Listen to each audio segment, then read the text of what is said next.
बिस्मिल्लाहिर्रहमानिर्रहीम। अस्सलाम वालेकुम नाज़रीन। वफाकी हुकूमत की जानब से कराची वालों के लिए 1 अरब 40 करोड़ रुपए मालियत के 50 state of the art fire tenders और 2 बाउजर्स पहुँच चुके हैं।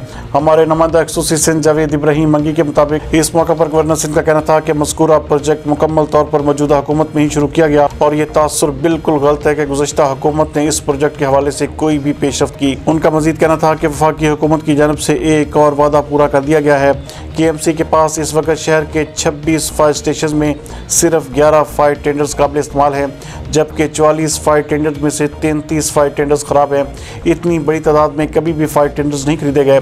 प्राइवेट पब्लिक पार्टनरशिप के तहत 9 सनती एसोसिएशंस को 2-2 फायर टेंडर्स, जबकि सलानी और छिपा को भी फायर टेंडर्स दिए जाएंगे। जिन इदारों को ये फायर टेंडर्स सपुर्द किए जाएंगे वो खुद इन फायर टेंडर्स की देखभाल और पानी की फराहमी के जिम्मेदार भी होंगे, जबकि वफाकी हुकूमत 3 साल तक बजरिया सप्लायर इन फायर टेंडर्स की मेंटेनेंस को भी मुमकिन बनाएगी।